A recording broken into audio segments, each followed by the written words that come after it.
I think I muted. First things first. Hello, everyone. Welcome to the Sligo Chess and Culture Festival. First things first, can everyone hear me? This is the issue I have mostly with the stream, so I just want to double check if everyone can hear me speak right now on the stream. Please type in the chat if you can hear. No sound. Okay, this is what I was worried about. Let's see here. I believe they say now it is. Oh, okay, perfect. Hello, everyone. My name is Amelia Castelao. I am the world's only chess historian, and I'm here with International Master Jose Barrio Santos. Sound is good. Okay, just double checking. We are so excited to invite you to watch Grandmaster Felix Blohberger's games at the Sligo Chess and Culture Festival. Um, we are having streams for every round, so all 9 rounds you will be able to watch Felix play. Today we have expert commentary from International Master Jose Barria Santos, who will be commentating on Felix's games. I personally am not a professional chess player, although I am getting my PhD in chess. I'm mostly just here managing the stream, and I see your comment about the quality being bad. I will work on that and see what's up with that. So I will be behind the scenes, occasionally popping in for comedic relief. But I am going to leave it to Jose to take it away with the commentary. The boards are on a 15-minute delay, so this stream is 15 minutes delayed, even though you can see some moves being played on Felix's camera, but we're all going to pretend that that's not true. Oh, here we have a first move. So Yeah. I'm going to let Jose take it away. Um, Enjoy the stream. I will be reading the chat. Let me know if you need anything. Okay, so thank you for that introduction, Emilia. Hello, everyone. My name is José Barria Santos. I am an international master from Portugal, and I have been graciously invited to commentate on Felix's game today. And that is exactly what we're going to do. I have a question. Can you hear the sound of the moves being played on chess.com? Because I've been told that the sound of my pieces is a bit annoying. So if that is happening, please let me know. Oh, okay. Okay, great. Okay, so today starts the Sligo Chess Festival. It's being played in Ireland in the um, outskirts of Sligo, I believe, in this town called Enniscrone. And yeah, Felix is the number one seed, rated 110 points above the second seed. He might also be the only Grandmaster. Yes, I believe he is the only Grandmaster playing here. And we are going to be accompanying him throughout this journey in this tournament. Okay, so let's check out the first couple of moves. Um, yeah, we have this transposition to the English opening. So he starts with knight f3, and he goes for c4. His opponent plays e6. So of course the English opening uh, is just a very versatile weapon. I believe it's one of Felix's main moves, especially this knight f3 c4, like Reti type setup. He might even have a course on it. I'm not 100% sure on that. And yeah, black has a wide choice of setups to employ. He chooses to go for e6, knight c3, d5. Now this is kind of a big point, a big decision point for white. So he could go for d4, right, and transpose back into a very standard position, one of the most theoretical positions, I would say, there is in chess. which is this queen's gambit declined. Instead of this, Felix goes for this line with e3, which is also quite interesting and has been picking up quite a lot of popularity lately. And often the idea is to go for setups with b3, bishop b2, but yeah, white keeps his options open. So black decided to go for c5, which is the most natural move, also the main move, I believe. And now we get c takes d5. So still there is a choice to make here for black. The main move is to take back with the pawn, and then white goes d4, right? So he takes d5 and d4. And black from here, usually we are heading towards an isolated queen's pawn position. So black, in a lot of cases, is going to end up with the so-called IQP after white later down the road takes on c5, or when black takes on d4. So here, for example, bishop b5 is a natural move. And black can take on d4. We take with the knight. It is also possible to take with a pawn, but we would just get a very symmetrical position. So usually the idea from the white player is to take with the knight. And we get this so-called isolated queen's pawn, which is one of these things in chess where it's sort of a debate, like whether it is a strength or a weakness. And yeah, as with most things in chess, it very much depends on the context of the position.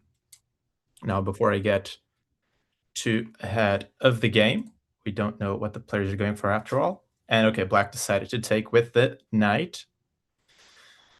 So now we will probably get a different type of position.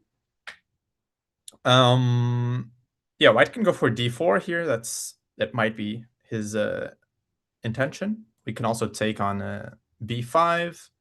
Also, moves like bishop c4, bishop b5 are possible. And let's see what Felix is going for.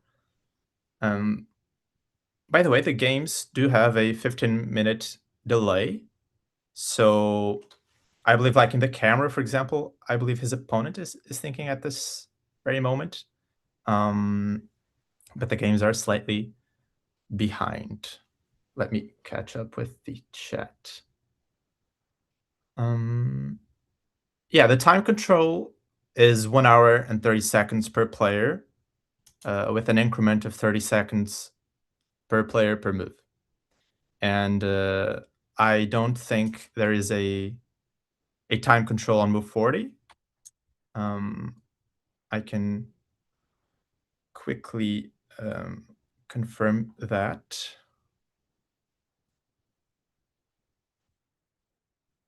Yes, so it is just 90 plus 30, which is the standard time control in chess tournaments nowadays.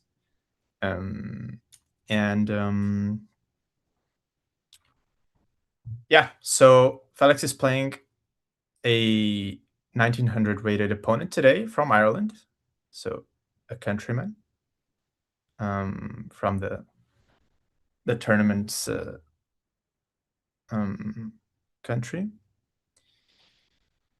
And yeah, it is a good strategy in general, an interesting strategy to try and take the game into more into lesser known territory against less experienced players, because often they are sort of well versed in the main lines and not so well versed in these sidelines, which have these little nuances and ideas.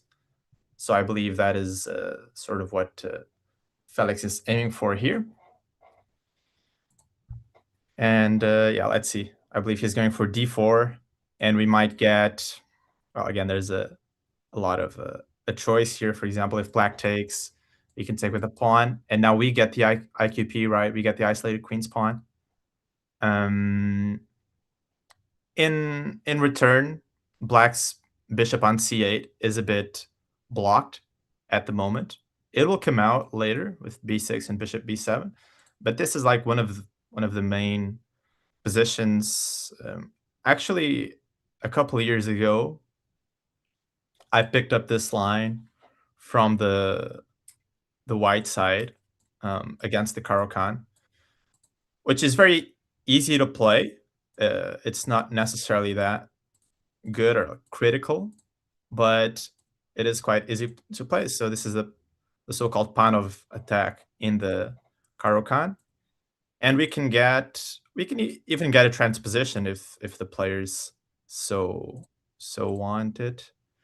Like here e6, knight takes, pawn takes, knight takes, bishop d3. And yeah, I have played this position like numerous times. Um, and it is interesting. We still get this. Yeah, you can see the position is very similar. We got this isolated queen's pawn, and yeah, white's ideas are to generate play fast with like the pieces, because what this pawn does give us is quite a lot of activity. Um, and the drawback is that, of course, it is a weakness like in the long run. I mean, isolated pawns are just weak in general, or can become weak.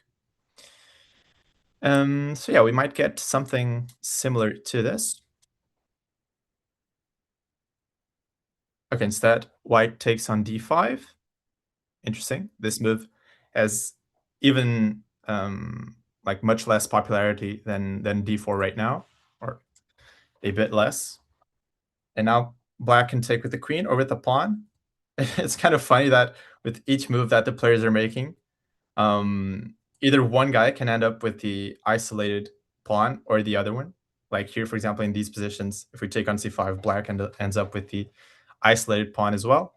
Of course, something to watch out for is that when white goes d4 in these positions, black can close off this side of the board with c4.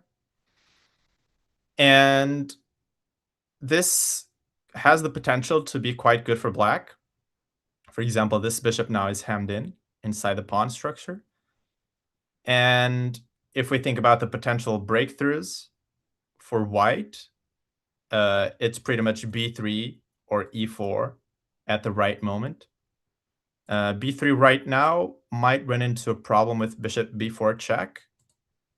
So, like e4 is usually the preferred breakthrough in this position. But as you can see, white's pieces are not very well organized to make it happen.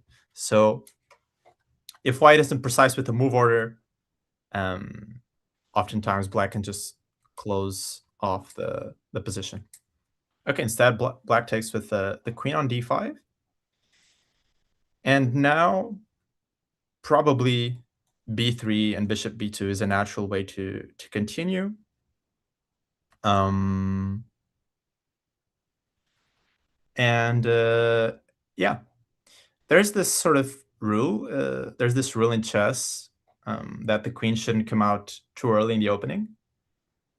And I would say the biggest caveat to that is that the queen shouldn't come out if it can be attacked, like harassed, and the opponent can gain time, like developing pieces and kicking the queen away, right? So, for example, if the knight were on f6 or like on g8 and the knight were on b1, white could play knight c3 here and gain time, like developing a piece, which is obviously good in the early stage, and attacking the queen. But here, since there's no piece that can easily attack the queen, it's not such a problem for black at all to have the queen out.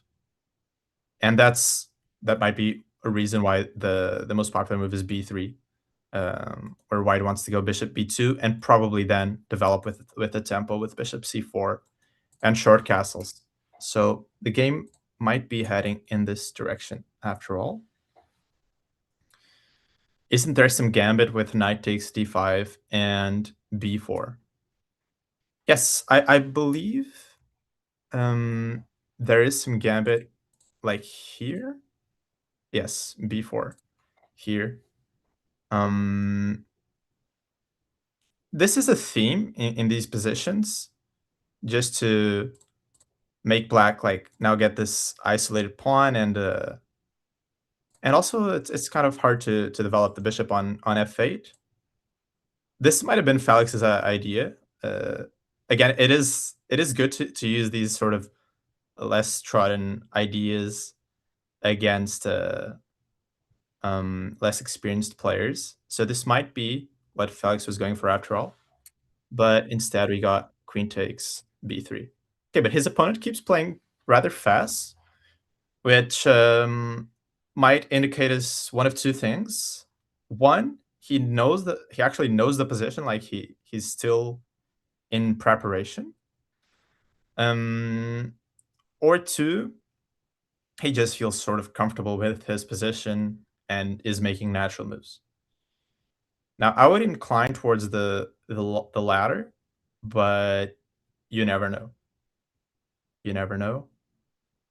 Um, and for the time being, I kind of like White's position because we're playing bishop b2, stopping this bishop from developing for the time being. And I'm not so sure how easy it is to get the bishop out. It seems that black will have to close off this diagonal with either e5 or f6. Both moves compromise some squares, some light squares. I'm not sure which one is less committal.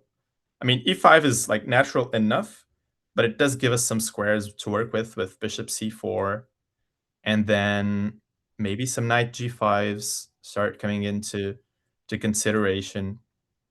I see here that there's still a game in this position, but probably it's like a Title Tuesday game or something, because White was rated 29-34. And unless your name starts with Magnus and ends with Carlsen, and we're talking about Blitz, no one has ever had, or maybe like Nakamura as well, but apart from those guys, no one has ever had this kind of ratings in real, like over the board chess. So yeah, the problem here is that there is this knight g5 coming in, and the light squares are already too weak. It'll be quite hard to defend f7, I believe. Um, so perhaps f6 back here is the lesser evil, but still, I have to say it's not a move that you want to make so lightheartedly. Um, it's just a small pawn move. Like you don't think that much of it, but it does weaken the position somewhat, like the king's position. So overall, if we get this, I feel like White has something to work with here. Some like I would say the opening has gone favorably for him. Okay, so I feel like this is heading in the right direction. It seems to be very drawish. Well, yeah, that's the problem with these reti lines like English and so on. The upside I feel is that you're much more likely to get like an interesting game, in the sense that, or like to get an interesting game earlier on, because if you play some main line of the most popular openings like the Sicilian Defense, or like the Rue Lopez or whatever, or the Queen's Gambit, your opponent is likely to be well prepared, and you'll probably be discussing theoretical lines for like the first 15 moves or something, 10 to 15 moves at this level, I would say. Whereas if you're playing these English openings slash reti type setups where you're always flexible all the time, so it's harder for your opponent to prepare for specific lines as well. I'd say that you're much more likely to get a fresh game earlier on by move 6 or 7. For example, here, we are in move 8, approaching move 9. And how many games are there? There's 4 games in the database in this position, right? And we're in move 9, right? So if you compare this to some other opening, that is completely unthinkable. Let's see here. Um,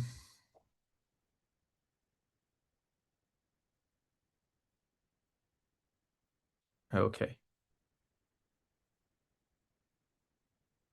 Yes, Emilia is streaming with me. She's helping me out with the logistics and all of the important stuff about the stream.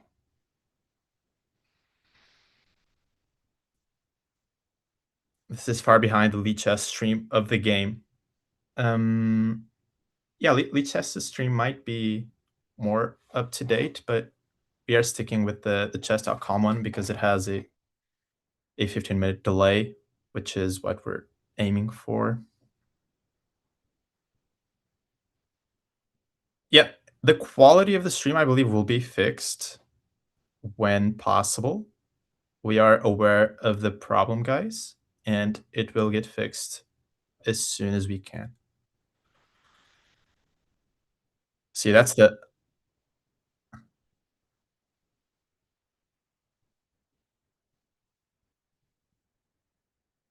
okay. No problem on my end. Yeah, I do understand that it's a bit annoying to watch it on 360p, but again, this is the type of headaches that Emilia has to deal with. I just get the fun chess part. So yeah, that is the privilege. Okay. Shall we take a look at the other games briefly while his opponent thinks, guys? Um, let's see. So there were more strong players lined up just yesterday, and they, or maybe not yesterday, but like a couple days ago, and a lot of them dropped out. For example, there was Miao Lu, which is a Chinese IM, international master. I believe she was playing the Tata Steel Challengers just a couple days ago in Vikensee. Um, so maybe she was tired. That's probably the reason, honestly, because she was registered to play the tournament and then she dropped out. There was also an Indian GM, Hari Krishnan, not Hari Krishna without the N in the end. That is a that is a 2700 player, but Hari Krishnan with an N in the end. And he's rated like 2510, I believe. And he also dropped out. But okay, let's just take a look at this game from the second board. And this one we got a Sicilian, a closed Sicilian. For reference, the open Sicilian is when white basically opens up the game, hence the name, as such. And openings where white does not go for d4 and open up the board are in the branch of the closed Sicilian. Famously, this e6 variation is sort of aimed against the closed Sicilian, because what happens if white does not go for the open Sicilian, as in this game, is that black goes d5.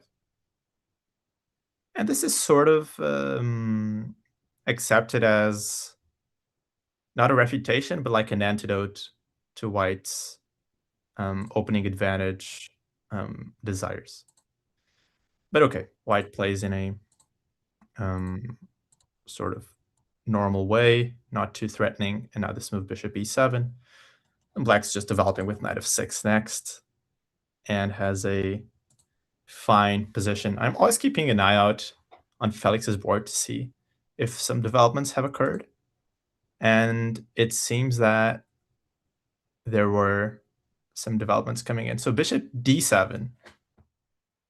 Now, I don't really like this move, but I do believe, yeah, that I was just taking a peek at the engine's recommendation, and he was talking about it. I'm talking about the engine like it's an actual person, like he was talking about it. Okay.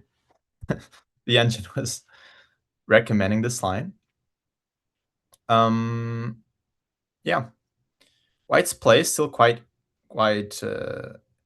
easy flowing. So bishop c4, and we can castle next, and then we can look to break with d4 at the right moment.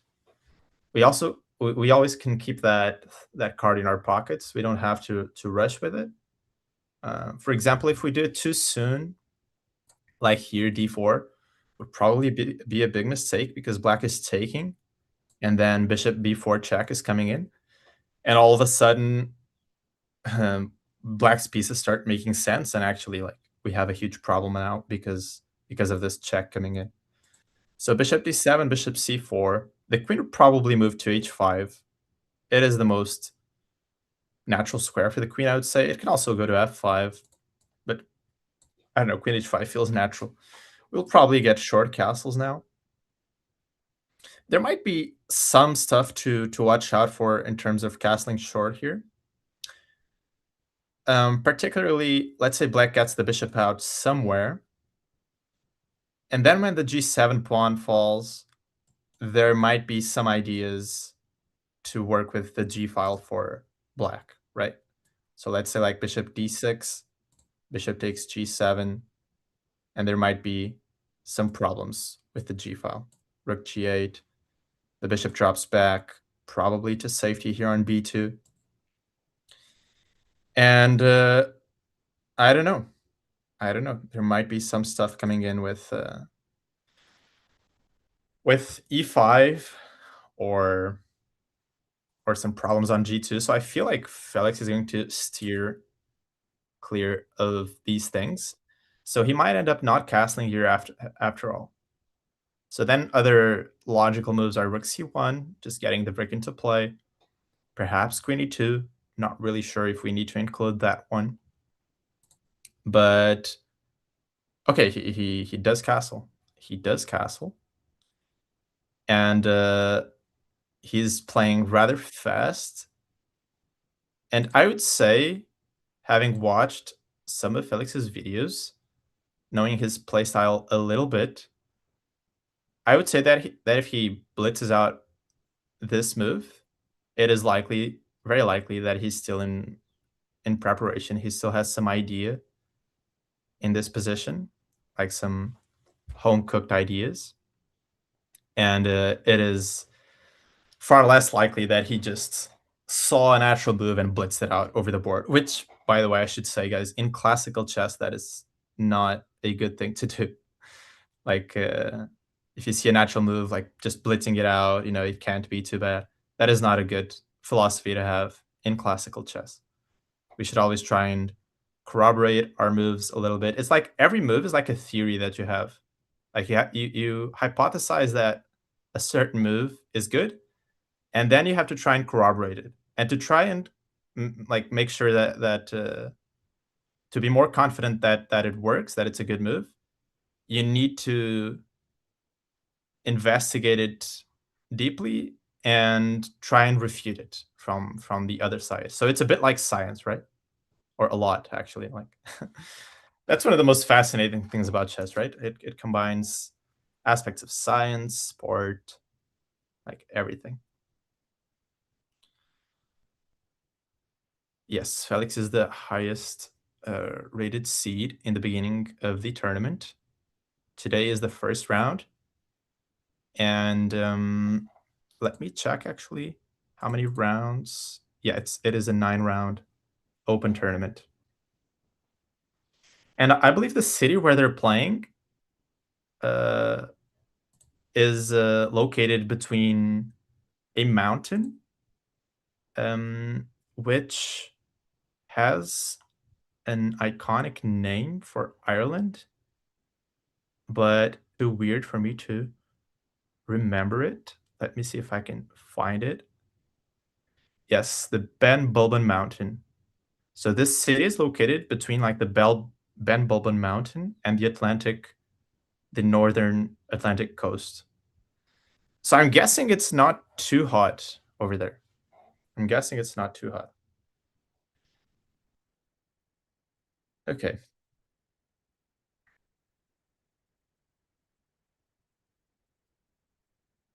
Yeah, yesterday was the last round of Tata Steel, so it is understandable that she wouldn't want to play, this tournament on the next day. At the same time, it is kind of a loss for the tournament and for us spectators. Um, she's very strong, and we wanted to see strong opposition playing. But let's see. So one thing is that Felix's opponent sort of should find um, this idea of just ditching the g7 pawn and going for some counterplay with bishop d6, because yeah, again, it's hard to move the bishop. If black goes for f6, again, he will be weakening his position a bit, and then you have to find a way with white to capitalize on that. After f6, I really want to open up the position, but I am somewhat reluctant to trade queens in that position, because if you look at it, black's king is still in the center, 2 moves away from castling, and even when he castles, it won't be that safe. Again, this f6 little move seems like a very minuscule provocation that shouldn't bear that much of an impact, but it's these small things that really strong players like Felix, like grandmasters, are good at taking advantage of. So even with the king on g8, the king's not going to be that safe, and this pawn can become a target. But again, I don't want to go for d4 here, I don't think, because after takes, queen takes d1, rook takes. We are getting too many trades, okay? We are getting too many trades in the position.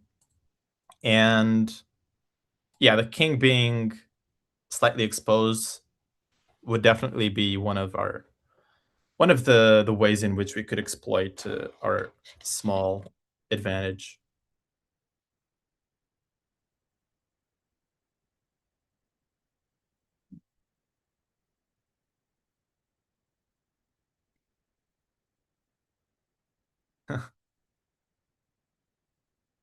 Mhm.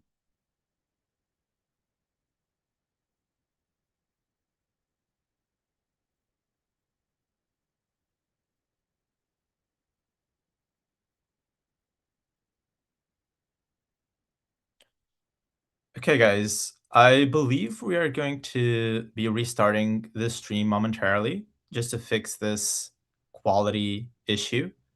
And yeah, that'll make it a more pleasurable experience for you to watch. So I believe we're going to do that, and we'll be right back.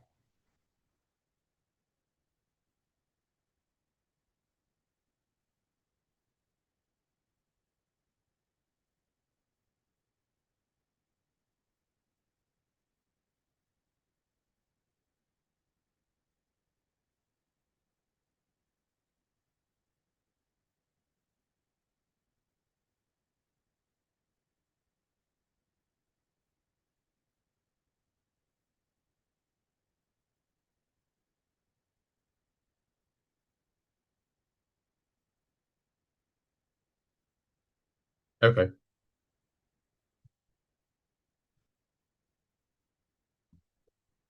Yep. No problem.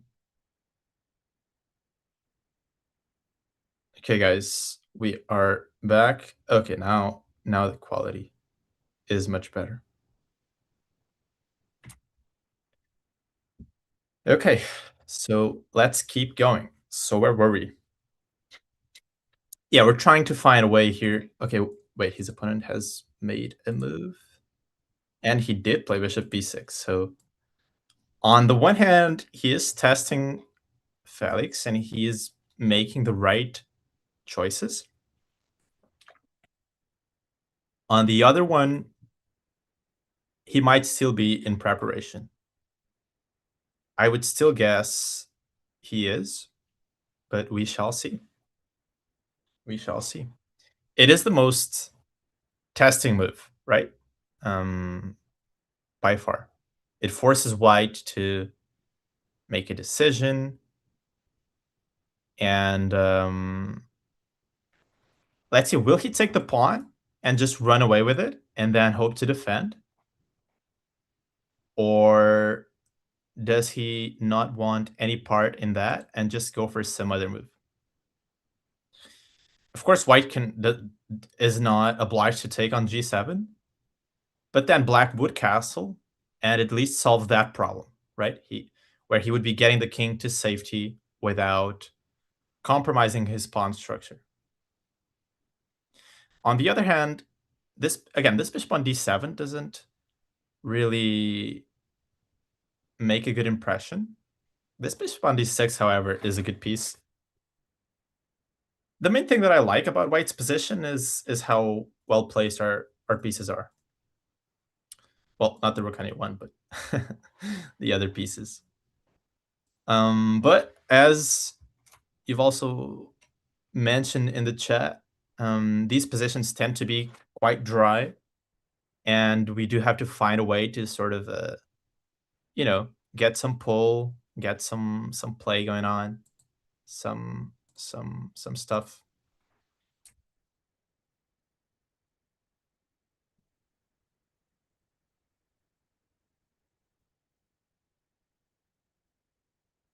What opening was it? It was a Reti opening that quickly transposed to an English opening. So he started with knight f3, which is the Reti opening. But then we got c4 here. So I believe the proper Reti, this is just like a fun fact or curiosity. I believe the proper Reti opening goes after d5, c4. So I believe this was the idea of the player, I believe his name was Richard Reti. And if memory serves me, he was a Hungarian player. Okay, I should fact check this really quickly. He was, yes, a Hungarian chess player, born in 1889. And I believe this is the proper Reti opening. But then these positions are so similar that oftentimes white just goes for like g3, bishop g2, and later c4, and we also call that the Reti. And even later on, white goes d4, and we transpose to a queen's gambit, decline, Catalan. So, chess has a lot of transpositions, man. But yeah, after knight f6, c4, since black didn't go for d5 yet, well, he went for it now, but here I think we are in the English territory. But yeah, these things are really interchangeable. So yeah, this was the opening, and we got this line. And these positions never seem so dangerous until until you run out of moves with black, until white just squeezes you and you don't know what to do. But so far, black has been holding his own, and he's finding the correct plans. And yeah, we'll get a fight. Black, despite being rated 600 points below his esteemed grandmaster, he is not getting rolled over by any means. So far, he has been playing pretty well. And that's what we came to see, isn't it, guys? A good old fight at the chessboard. This looked like a Tarash at one point. Yeah, when black plays d5 and we are taking on d5, it could be. Yeah, it could be. But yeah, let's see. Also, Pitmore is a very Irish sounding name.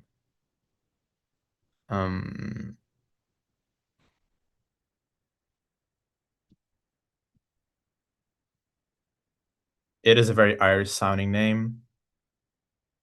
And his opponent also seems very Irish looking. Like, by his physicality, the hair. I don't know, just Irish vibes all around. Meanwhile, Felix has like his legs crossed and he's playing in this very relaxed demeanor, which is also which is also cool to see. And it seems like they're enjoying some sort of a view from the playing hall. It seems that they have some sort of a view looking into like the I don't know if it's the mountains or like a forest. Yeah, black dreams about rook g8, g5, g4, and mate on h2. Yeah, I agree with you, Peter. Bishop d6 is one hell of a good move. Um, it's not that easy to find like this idea. Oh, does chess.com not allow me to see the time usage? I believe it only allows us to see the time usage after the game has concluded. So I cannot see how much time he spent on bishop d6, but it's a good move. Anyways, I don't think Felix is really taking on g7. Also, like an insight is that he played his move on the camera. I still don't know what it was, but he immediately got up. And if he had played bishop takes g7, he wouldn't have gotten up because he knows that his opponent is forced to play rook g8. So there's no point in getting up when you're just going to sit back down, right? So I think he must have played something else. Quick insight from the body language there. Um yeah, that's one thing. Like, do you guys believe in like the body language in general being like a telling sign of a chess player being, comfortable or not, like liking his position or not liking it? Because there are some commentators that really give this a lot of emphasis. Like I want to say Peter Lecco, Morris Ashley, David Howell as well. They are always reading into the body language. And I don't know, I think it's interesting. I feel like it's quite interesting. And I do think that for a lot of players, it's really telling on their state of mind and stuff like this.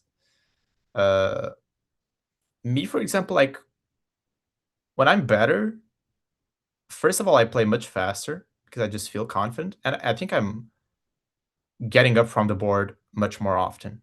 I feel like that's the most popular, um, like body language sign of a player's confidence is just getting up from the board. Like, oh, I don't need to think. Maybe it's not even that you don't feel like you need to think, but you don't want to think. You don't want to subject yourself to that mental effort because you're just better and you're just enjoying life, right? And then your opponent plays a move that you're not expecting, and there we go again. Like I have to find some new idea to go around this, and that's the cycle of a classical chess game, man. The other day I was playing a rapid game over the board, which was 10 plus 5. And after the opening, I was thinking, but of course, like it's a rapid game. I'm not going to go for a long think. And my opponent just stood up and went like behind me to look at the board from my perspective. But in a rapid game, like honestly, I started laughing a bit at the board because it was just funny. Like I have seen that in classical, and you know um it's also a bit funny. But like in rapid, dude, like come on, just sit down and think. Yeah, Hikaru's body language is really telling, for sure, for sure. He's one of the most um he's one of the players that from which you can read the most by his body language. Also Magnus, I would say. But Magnus has a very unique ability, and this has been discussed as well. He has a very unique ability to recompose himself after having made a huge mistake, like a blunder or something. Like he'll do his little thing. He will curse or something like this, or you know. make some gesture, but I believe he has a innate ability to quickly recover from this and just clear his mind and move on to the next problem in the chessboard. He spent 8 minutes on bishop d6. Yeah, that makes sense. It's still, I don't know. Props to him, man. And we will see. We shall see. I'm just curious to know what Felix's play now. Yeah, I would guess he went for some h3. That seems possible. Also, maybe we could find a way to make d4 work. Let's see. With the idea of taking with the bishop, which is a bit weird. But as we discussed, taking with the knight, well, taking with the knight here is not even possible. That was from another variation where black was trading the queens. But yeah, I also don't think we want to take with a pawn necessarily. Again, we get this IQP, which IQP being isolated queen's pawn. But I don't really like this bishop on b2. So what white would end up doing in most cases here is just go d5. But in this position, I feel like that will just lead to more trades more than an advantage for white, more than anything significant. Because, like, sure, we are opening up the bishops, but black has also opened up his bishops. And this feels really inconsequential. I don't see anything that great for white here. So I don't think this is the way to go. But instead, bishop takes d4 could be interesting.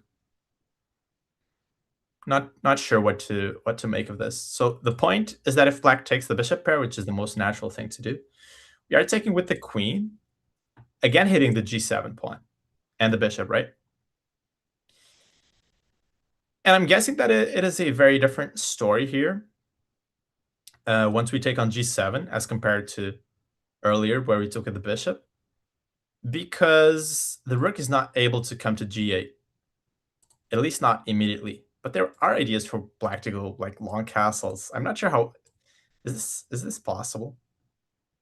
Yeah, this is possible, and the computer is even giving king e7, which is more wild. Because you're also allowing this exchange of queens, which is not really good when you're down material. You don't want to be exchanging queens, but after long castles, there is a certain method to the madness. If black goes long castles, we can still go queen g5 and force the queens off the board. So I would say this is not such a natural way for black to continue. But you know what? It's not easy to avoid it either. Because if you go bishop e7, okay, you have no attacking chances. You have no attacking chances, and I can either take on g7, which might just be good, might just be a clean pawn once the bishop is out of this diagonal, or I can go for some development-related ideas, like some knight e5. Yeah, knight e5 at some point starts to be interesting. Yeah, you kind of like knight e5 here. And the development speaks for itself, I guess. So I'm looking at these lines and I'm getting the feeling more and more that Felix went for this. Now, also after d4, can black get away with short castles? Is it possible by any means? And after we take on c5, black must take with the queen in order to protect this bishop. It feels quite shaky, I have to say. Okay, I believe we have a move coming in, and it is d4. And it is d4. And this is the move that made him stand up from the board, because he realizes that black is under some pressure. It's an interesting idea. It doesn't come to mind that easily to take with the bishop, but he's exploiting the bishop on d6. This is like one of the main, one of the most important skills for a chess player. And I would say this is true for like all levels, even from like 400chess.com or whatever, when you're just starting out and learning the rules of the game. One of the most important skills is to think about the weakness of the last move. And I'm talking about your own move as much as your opponent's last move. And so you'll notice that really strong players, they take advantage of every single particularity of the position, every single thing that the opponent did. And in this case, black has just played bishop d6, which is a good move, right? Seemingly and objectively a good move. And he finds this idea with d4, which I quite like. And the main idea by far is to exploit this bishop's slightly loose home on d6. And I'm quite tempted to say that we'll see a mistake very soon, because black's position is delicate, very delicate. Again, okay, so I was curious about this line with short castles. So I assume d5 is not that special, when again we just take it and black's bishops open up, so like something like this, take, take.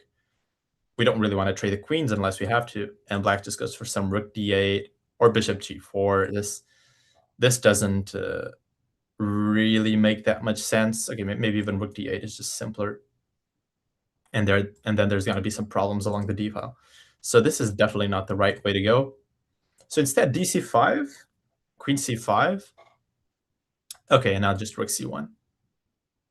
Makes sense, yeah. Just rook c1, and we're lining up for bishop e6. And black has quite a number of problems related to his piece placement. So again, these bishops now are just getting slaughtered here. We are going for bishop e6 next, or some discovery like this, and it's a big problem. Okay, we got it. We got to move cd4. Let me quickly glance at the camera. So yeah, and the camera, his opponent is thinking, so he surely has taken bishop d4 by now. And after this, yeah, black's life is not that simple. So let's see, what else can he do? Okay, he's not forced to take on d4. He is not forced to do it. So okay, bishop c7 ends up being the most natural move. So we keep these ideas of bishop g7, rook g8. When it's also like, it's usually possible for white to go for these things, but again, it feels impractical. Also here, black is ready to cast along in a moment's notice. So this feels quite impractical, and maybe just bad, honestly. So let's see, bishop c7. Black's just getting ready to cast along as well. This hasn't been played yet, but I suspect this is the way the game is going to pan out. And at some point, we need to move the bishop back and then get the queen out of the way. So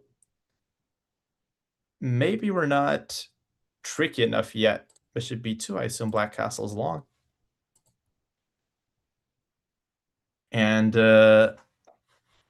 yeah, rook c1. Okay, one thing is very good about these positions, which is that another strategy that the stronger players tend to use, especially in open tournaments against the lower rated players, is to try and imbalance the position as much as possible and hope that their larger knowledge bases, let's say, is like vast enough to overpower the other guy in terms of like when you're playing unbalanced positions, there are more decisions to make usually and harder decisions to make. And I'm guessing that if you give a 2500 player 100 decisions from random positions and 100 other positions to a 1900 player, I'm guessing the 2500 player will do much better in most cases. So if there are more decisions and they're harder to assess, then that's usually a good thing for the stronger side.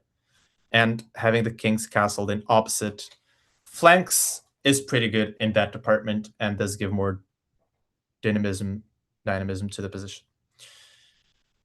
Okay, um, let's catch up with you guys.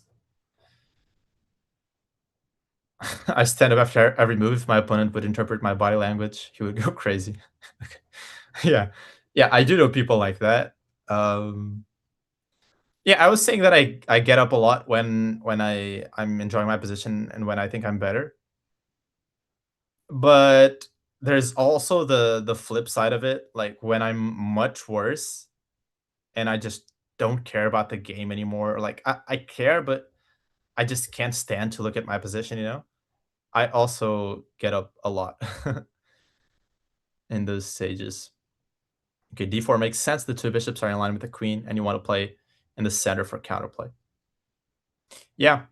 Yeah, the only thing I wouldn't say is that trivial is that, at first glance, I mean, you have to consider the possibility of giving away the bishop pair.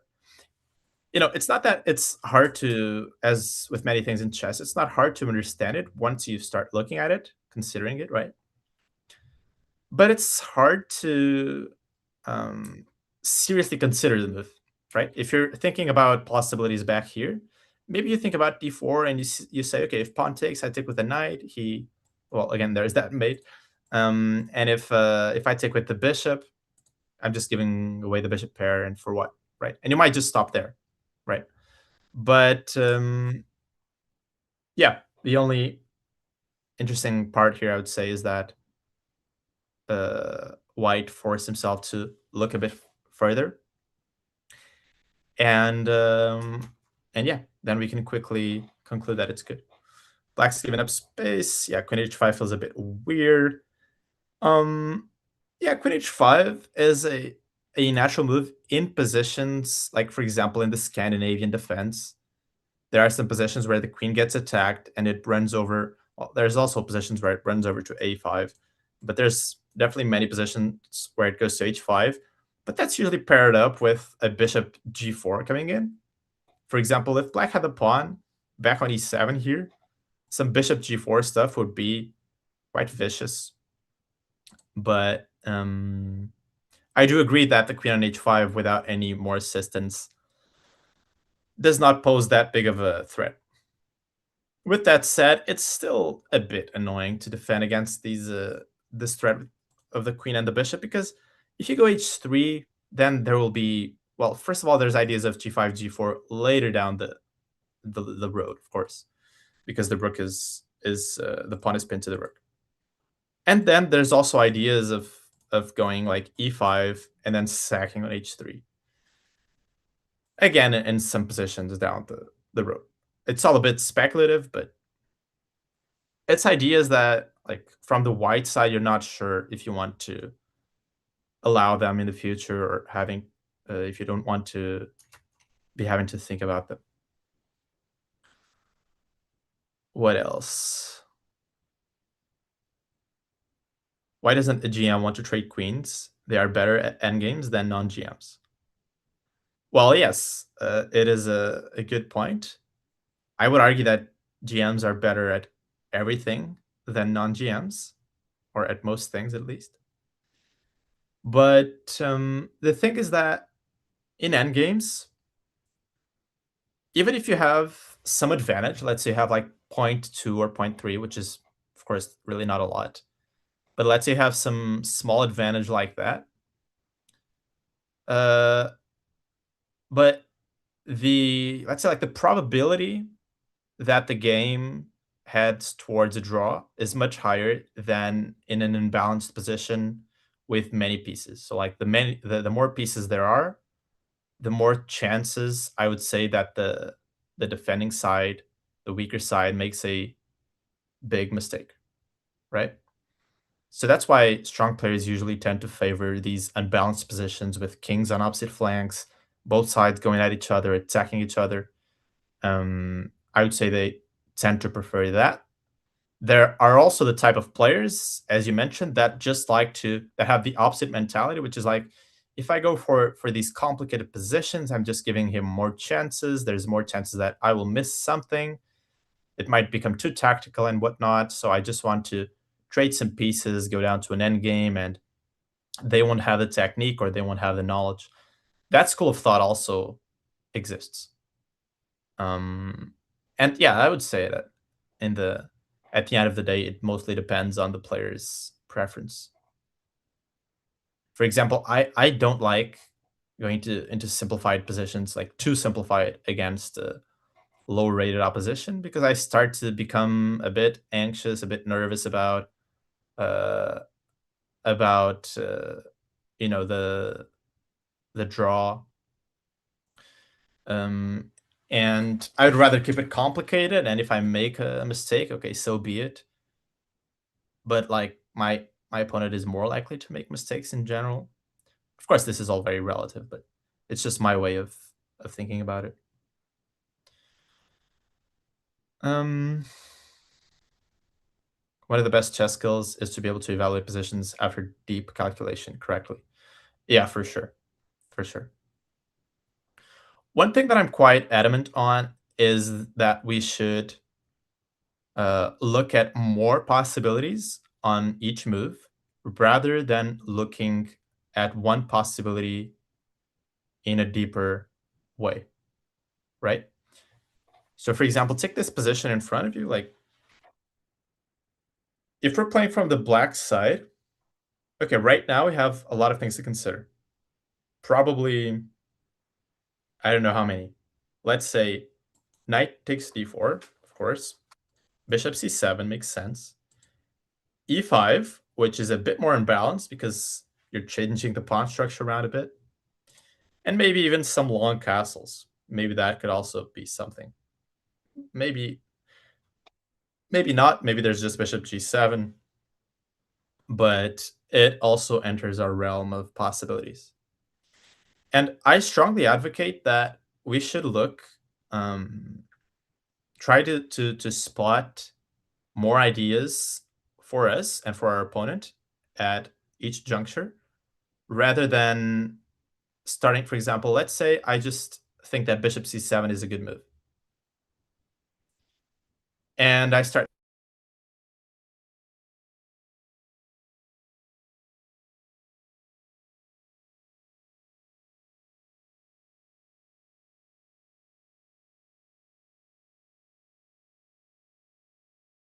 sensation. He'll go for long castles, and he has some lines, some diagonals. I myself am a victim of making, is to start to go deeper for no reason, just because you feel like you're more in control if you look at more things. So you start seeing, okay, let me say I long castle, and white maybe gets the queen out of the line of fire of the brick, goes queen e2. Okay, and then I can go like e5, threatening e4. And so how does he stop it? And we are already like 6 moves deep or something, right? And it doesn't feel like that much, but in chess, like going 6 moves deep, if you're going that deep in all possibilities, in all moves, it stacks up very quickly. And so what is more likely to happen is that you'll miss one possibility for you or for your opponent along the way. And basically what you saw, what like the variation you saw might be correct to some extent, but you might have missed so many things along the way that it's not really relevant, right? And this happens to me all the time, and I try and like catch myself doing it, like going too deep, and I'm like, okay, wait, let's stop, and try and just evaluate the position as is right now or in 1 or 2 moves time, because most likely I will be missing some stuff. Like chess is too complicated. There's too many things. I will probably be missing candidate moves for me, for my opponent. So let me just evaluate the position much closer to the current position, and use that evaluation to move along. Okay. The high rated are mostly better at maintaining their strength. In what way? I didn't really understand that phrasing. Um, I'll break and make a mistake before higher rated in hard to play positions. Bishop e2 wouldn't be too bad, creating some sort of threat on the queen. Yeah, bishop e2 is definitely an idea. Bishop e2 is definitely an idea. I agree with you. It'll probably get played at some point because you just want to create some ideas with like related to 95. Also, I'm guessing, for example, in this line, bishop c7 and black's going for long castles next. Um, he might be looking to take already. Yeah, it could be an idea. Let's say white goes for some rook c1 or something. We might look to take queen d4 and maybe bishop c6. And this is quite different from the other line because if queen g7, well, first of all, we could even consider bishop f3.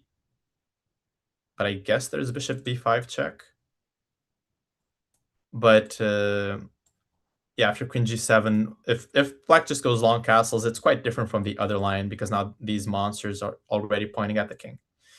So that shouldn't really work out too well for white. So the point is that after bishop c7, black is probably intending to take on d4 already and place the bishop on c6. So white now should retreat. Let's say black goes for long castles, which I think is the most natural move. It's definitely not the only move, but definitely not the only move. But something like this, and now, for example, bishop e2 is the most natural, probably the best move. Because on the one hand, we're creating some threats with 95, knight d4. And on the other hand, the bishop isn't really doing anything on c4 anymore, so we just want to clear the file for the rook. And I think that at some point, white is just throwing b4 in the mix, honestly. Just throwing b4 out there and let him take the pawn if he wants it. It's sort of the same reasoning as to why black is giving away the g7 pawn, right? Just let him have it, open up the file for me, and yeah, I think the game there's a good probability that it will take some form like this.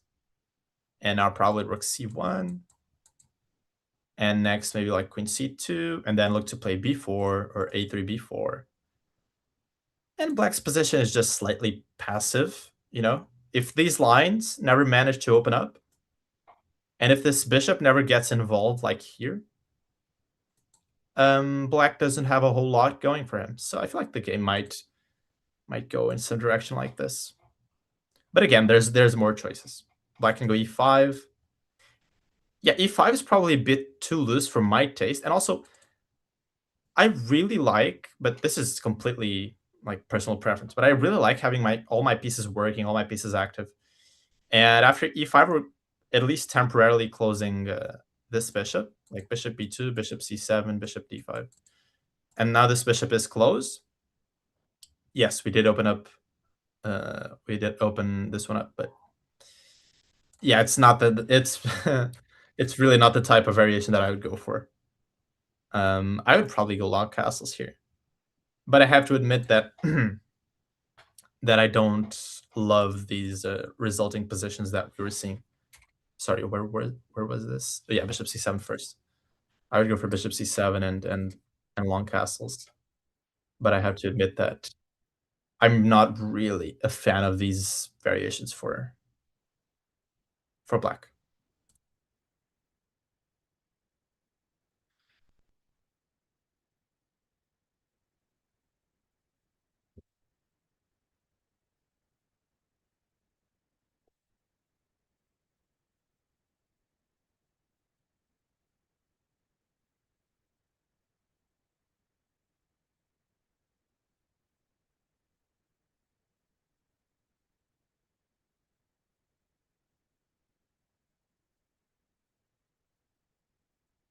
Okay, guys, I will take a quick break now. Maybe get something to eat, and yeah, we will be right back. Probably look at some other games. This is sort of the phase of the game where the players are going to spend the most amount of time. And by the time I get back, also probably some moves will have been played since Felix's opponent has stood up from the board. So I will see you guys in a bit.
Not sure how great the Wi-Fi is in Ireland.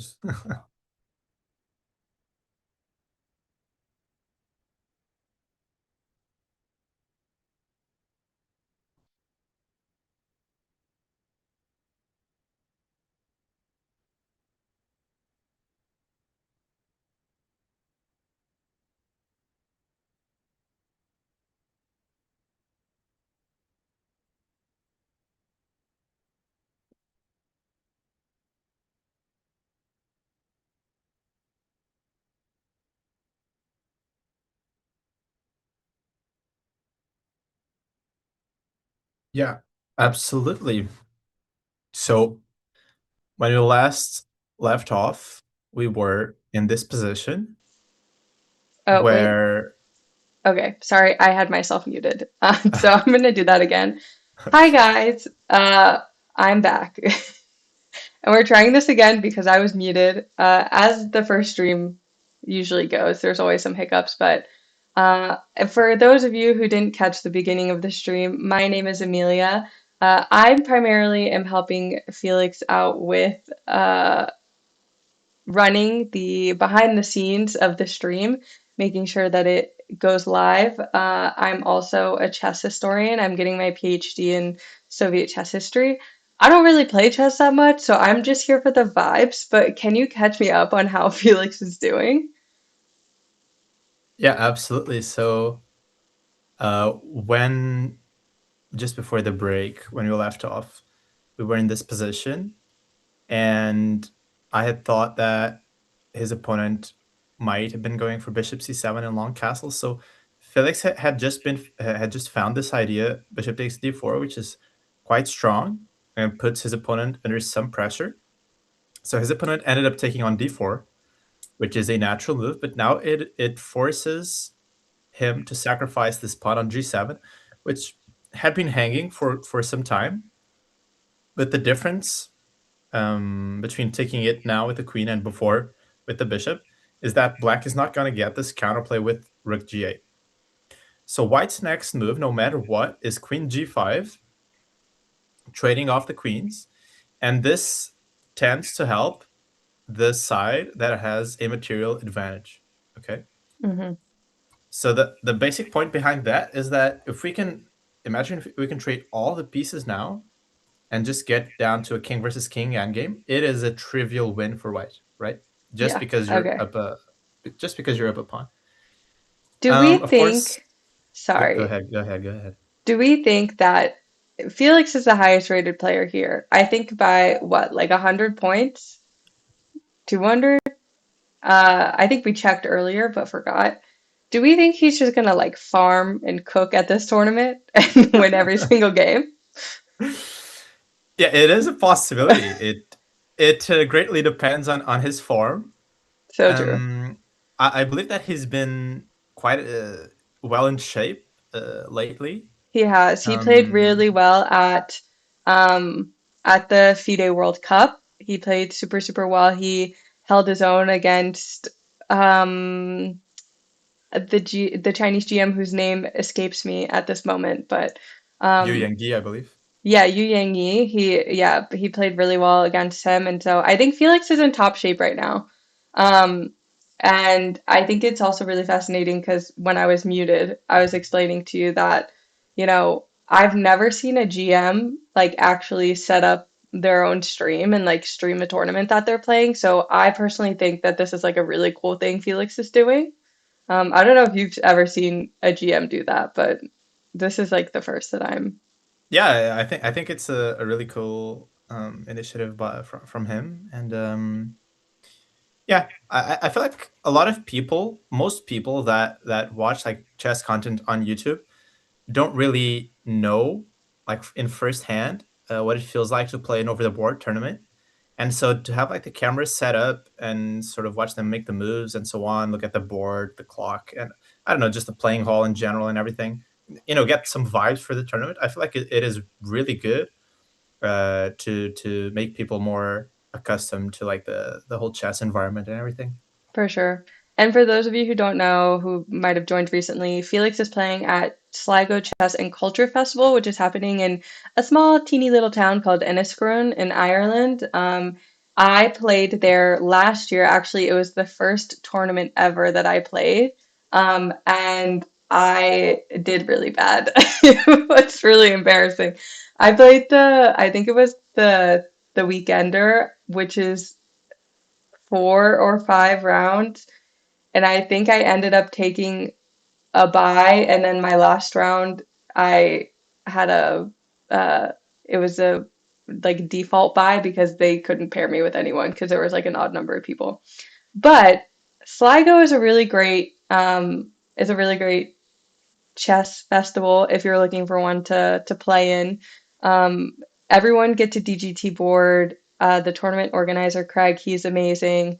And the location is amazing. They now do a 9 round tournament, which is what Felix is playing in now. And they have a bunch of events for people. So if you're looking to take a little trip, look into going to Sligo Chess and Culture Festival next year. And that is the little plug that I will put in. And yeah, Felix seems to be doing well on the board. I was actually considering playing the Sligo chess tournament this year as well. Mhm, And then yeah, decided against it for other reasons. But I was considering to play it because it's also in this sort of exotic, sort of mystic location, which just adds, this I don't know, this whole vibe to the tournament. mhm. It's sort of in the middle of the forest and whatnot. It's really beautiful. A lot of the rounds are in the afternoon, and so like typically my husband and I we would drive around and like see Ireland and go to a bunch of different little towns, and um it was a lot of fun. But is this the current okay, we have to pretend like we don't see Felix's live board right now, but is this the current updated live No, position actually not. Let on, me put it on the board. Oh, okay, so it's quite similar. So black, instead of going king e7, went long castles, which is anyways more natural. ooh, Um, okay. and or sorry, no, wait, this is the position that I had in the analysis as well. Never mind, Mm-hmm. it's the same one. And yeah, it's what we were talking about. His opponent is also burning quite a lot of time at this stage, which probably indicates to us that he's not that comfortable with the Mm-hmm. position, right? So Yeah. he had to sacrifice this pawn, and he's not too sure where he's getting the compensation from, right? And this is one of the things where the stronger player really tends to pick up a lot of points is by the sheer difference in, like, in terms of evaluation power, so to speak. Mm-hmm. Like the stronger player tends to evaluate these kinds of sacrifices and the overall imbalances much better. And I think Felix at this point is starting to pick up the pace and feel that he might take this one home. I hope so. I hope so. It would be, I think, really cool if every single stream we were just watching Felix cook and just absolutely demolish at Sligo Chess and Culture Festival. So, I am gonna skedaddle away back to the behind the scenes and leave you in wonderful hands.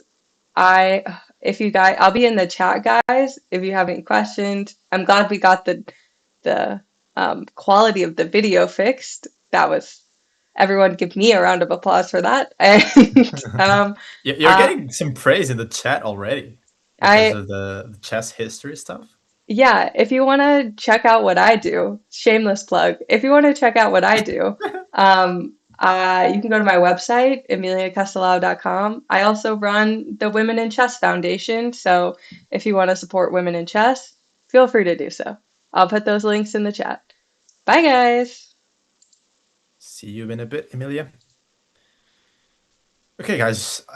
Since we're back from the break, I should also mention, like, if you're wondering who the heck I am, I'm an international master from Portugal, and I have accepted the invite to commentate some of Felix's games.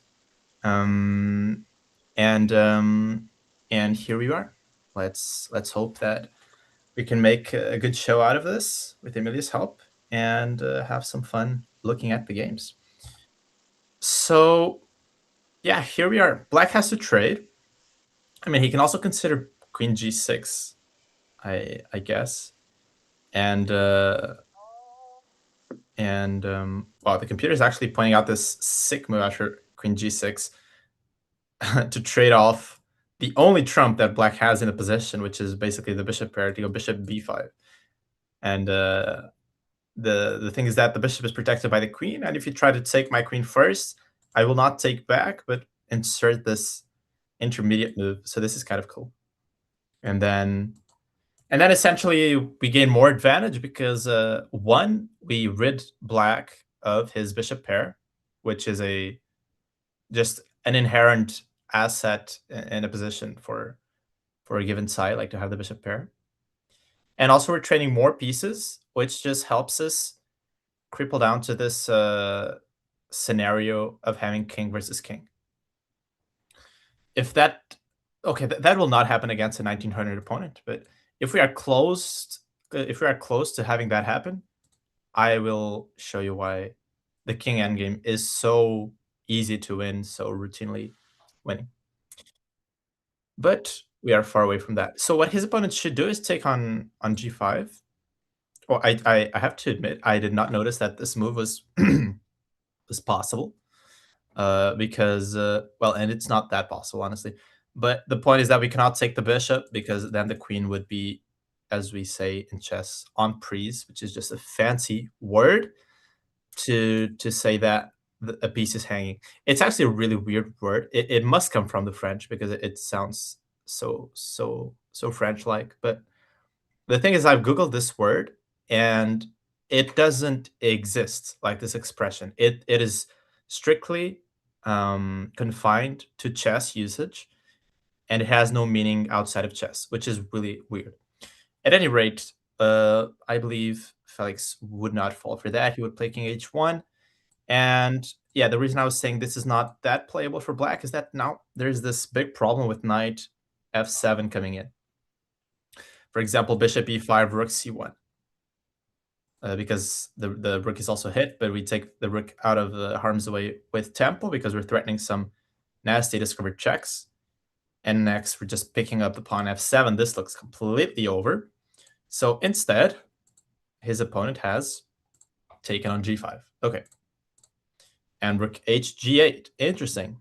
Interesting stuff. So he keeps sacrificing some material in hopes of opening up lines and creating some sort of attack out of thin air. I have to admit, I'm quite tempted to take this pawn, but at the same time, it will require us to calculate for a bit. First of all, the knight is very much bound to get trapped. Yeah, I think the knight is probably getting trapped there after rook f8, knight h6, rook g6. It seems that the knight has nowhere to go and it cannot be protected. So I'm talking about this line. The knight is just very much restricted here. That's one annoying thing about knights in chess, that they're always getting trapped, much more than the other pieces. I don't know why. Something to do with their geometry, the way they move, but they're always getting trapped. Okay, so taking that pawn is out of question.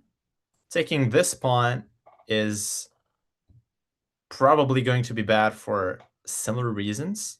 I assume there's going to be stuff um, related to the um, this diagonal.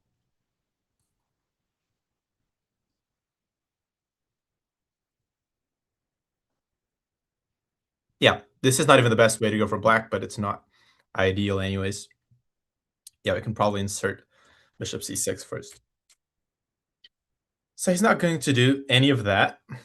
So then we have some ideas of retreating the knight or defending it. So let's see. If knight f3, there's bishop c6. And then we have some issues to solve. I mean, we could go bishop e2 there. And just sit on our pawn. Oh, but there's well, there's this sick. Okay, this one is truly sick. The other one was kind of cool, but this one just takes you by storm. And white is resigning here. Okay. If this were a rapid game or a blitz game, I would be quite scared that we could be heading towards this direction, because somehow like knight f3 and bishop e2 just feels like such a safe construction. I mean, my only point was to be safe, my only goal, and the computer just shred that to bits. Okay, so instead we'll have to find, yeah, I guess that there's still some activity for black. This is not such a sort of a clean cruise control type of game. There's still some work to be done here. There's still some stuff. Okay, this f4 move makes some sense, right? Because we are defending the knight. If it gets booted away, okay, probably I'm going to be able to take on f7, take the second pawn. And now, like, those ideas of the knight getting trapped uh, are just not existent anymore, because for a number of reasons, but most of all, I'm getting the e5 square. And also, after I drop back to f3, the knight is also protected by the rook. And I believe one of the most important aspects about this move is that we are paving the way for king f2. And this leads me to this concept where, like, throughout the whole game, the majority of the game, I should say, the king is the most delicate piece we have to handle and to deal with, and we should keep it as protected as possible behind our own pawns, in its safe shelter in the corner, usually like on h1 or on b1, a1. But in the end games, all of that goes out of the way, and the piece all of a sudden becomes the MVP, and it becomes the most like one of the most useful pieces in attacking, actually, because the kings are really good at escorting past pawns, for example, and also really good at targeting the opponent's pawns and defending our own pawns. So where do we want to put the kings? Usually, like, throw them in the action, and that tends to be around the center. So, for example, if white could teleport his king to e2 here and make sure that we could defend the g2 pawn as well. For example, some setup with the king on f2, king on e2, pawn on g3 would probably be ideal for white, right? And then the king is just super safe there. And yeah, that's white's main task here, I would say, to solidify his position and, as we say, consolidate. Okay, so if white manages to consolidate, oh, I'm not sure if you can hear my cat. If you can, let me know, because he tends to scream sometimes. But if white manages to consolidate in this position, he's just up a pawn, a clean pawn, and he'll take it from there. And yeah, black is really like striving for counterplay here, right? He needs to get something going, and that's, to his credit, that's what he's trying to do, and he's forcing white to be precise. There's many ways to retreat the knight, either even taking the pawn and so on, knight h3 as well. But he's forcing Felix to find this idea with f4, which seems to be best. So let's look at some stuff. So f4. Okay, natural move here. The most natural move would be bishop b6, in my mind, targeting this pawn. And after king f2, yeah, bishop c6.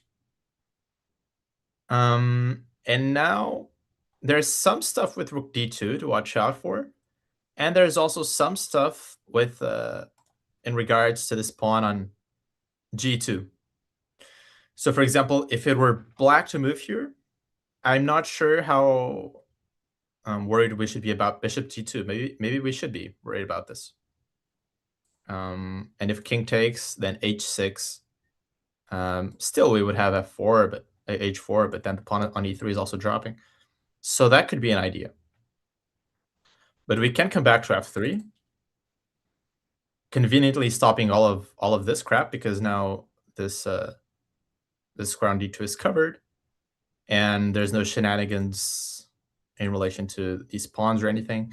So my next move is probably like either going to be g3. Yeah, it's probably going to be g3, because then I also am intending to hop in with the knight to e5, but also just some move like rook d1 is super safe, And one of the problems I should mention with these positions, like since black is down a pawn and there's only one open file, one problem for black is that if white manages to consolidate and starts putting the rooks on the d file, like trading pieces is no longer just an equal trade, just something that you're you're indifferent to.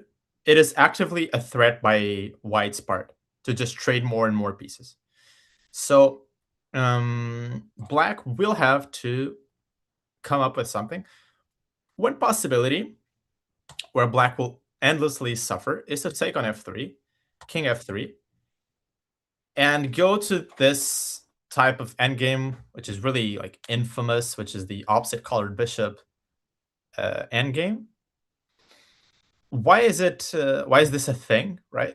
It is because the opposite colored bishops can't really touch each other's squares, so they can't get in the way of one another's plan. And what this means is that the positions have a much higher drawish tendency. Okay, this is just sort of a known fact. Not to be confused with opposite colored bishops when there are queens on the board and attacking chances. When that happens, the side that's attacking massively benefits from the presence of the opposite colored bishops. So that's like a common misconception, that people think that the opposite colored bishops are always going to be more lead to more drawish kinds of positions. That's not true, but it is true in endgames. So like black can go for this and just hope to survive this, but I can only think that Felix, being 600 points right above his opponent, will find a way to make his opponent crack here in this delicate position, because it's not like this is a draw, right? It's not a drawn position that where his opponent has to find precise moves to hold the balance. It is just an objectively worse position where his opponent has some chances of making a draw. So I don't think he's going for this, long story short. But anyways, like this would be after this f4 move, um, which I think will be played, but it is not the only option. It is not the only option.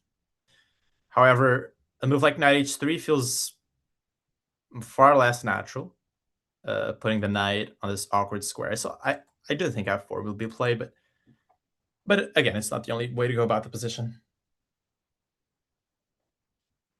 So overall, I would say that if Felix finds this idea with f4, he is looking quite good. He's looking quite good, and I would rate him as a clear favorite to win this game.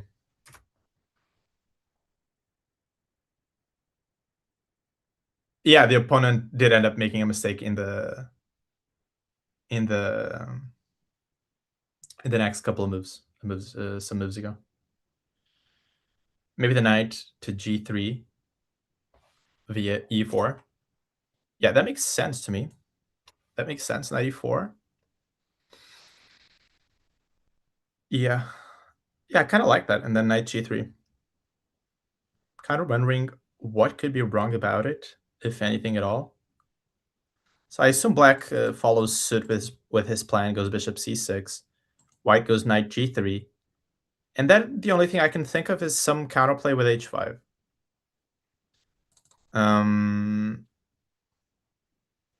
So I will draw the arrows for now, just because I don't want to be spoiled by the computer's ideas. But this counterplay with h5 feels a little bit annoying to deal with. Maybe too annoying, actually. Because then the threat is to go h4 and boot the knight away and crash through on the g2 pawn. Yeah, I have a feeling this is going to be dangerous. Knight g3, h5. And already black's taking over the game and the initiative and everything. Okay, f4 was played. Let's go. So after 11 minutes thought, f4 was played. So this was one of the critical moments of the game, I would say, this very move. And Felix did manage to take his time and found the correct way. So f4. f4. There we go. And yeah, I can only imagine his opponent will place the bishops on c6 and on b6. I'm not sure. whether it makes too much of a difference in which order he does it. I feel like White's move is almost pre-move to be King F2. Um, and and yeah, we start to really enjoy this small advantage for White, which is not looking so small anymore.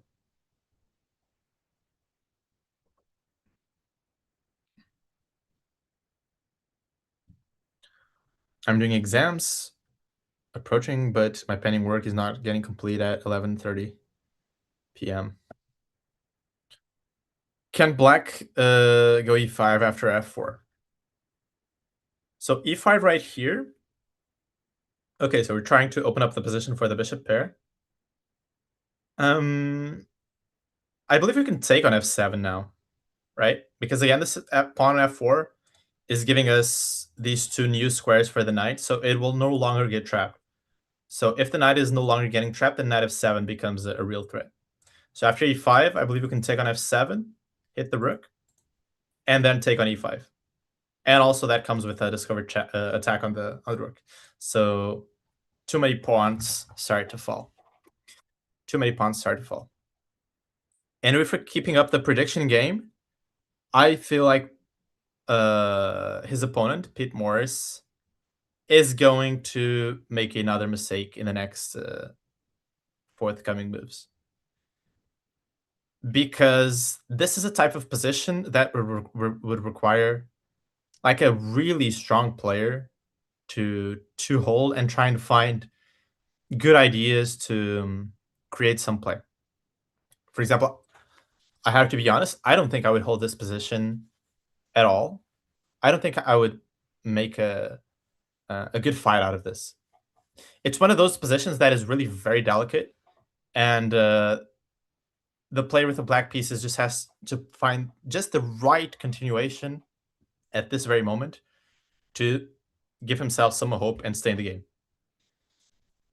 Of course, even if he manages to do that, it's not like he is guaranteed to make a draw. But to even make a fight out of this, he has to play very precisely now. And I don't feel like that is very probable. Um, so yeah, a very delicate position for Felix's opponent. Let me quickly get into the other games. Just take a look at what happened. So I believe we left this one off a bit earlier here on Bishop E7.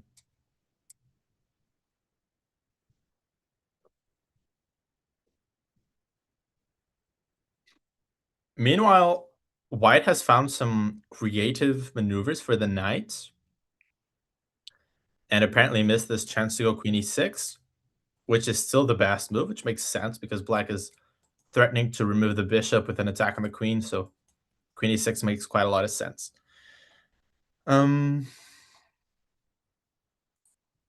Let me look at the other ones. So this game is sort of not really up to date. Meanwhile, we have a move here, so I will get back to the other games. But yeah, Bishop B6, as sort of expected.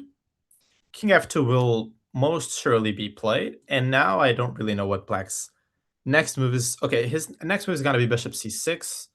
White will play Knight F3, I'm pretty sure. And then I don't know how this will develop. I have a feeling that around this moment, Felix is going to spend some time trying to reason whether he has sufficient winning chances in this endgame, but I feel like he does. I feel like the presence of the opposite color bishops is not scary enough here to throw White away from this variation. I feel like something like this makes a lot of sense, and then we just try and trade off this rook. I mean, Black, yeah, with the engine playing, Black has some chances, but in a practical game, I feel like even these pawns are just a bit split and isolated. I really don't like his chances, and it from the lower rated opponent's perspective, I don't feel like he wants to go in that direction where he just feels like, yeah, I'll just be suffering for 2 more hours and eventually I'm going to lose anyways. So might as well just make a mess out of this, make some fuss. So I feel like here after knight f3, he's not taking on f3 anyways. If you care to know, the computer's top move is king d7, which I also don't think is happening. Just walking into this sort of triple fork, sort of. Um, and then the other one is h6, also not happening. So yeah, it requires none, no less than a 3,700 opponent to hold this, or probably Magnus Carlsen, who is rated 1,000 points below a 3,700. He would probably uh, suffice to hold this, or even win. I wouldn't be so confident here with white, but yeah, this is a very hard, very difficult position. White is just playing rook d1 next, or g3, or any number of moves, and black is running out of steam. So all is looking good for our dear Felix Blohberger. Okay, let me quickly look at the other games. So in this one, we had a Karo Khan, this very topical old line with bishop f5. So the main move nowadays is this knight of 6. I mean, bishop f5 is not like some brilliant idea has been found from white side. It's still very much playable, but this is the main direction nowadays.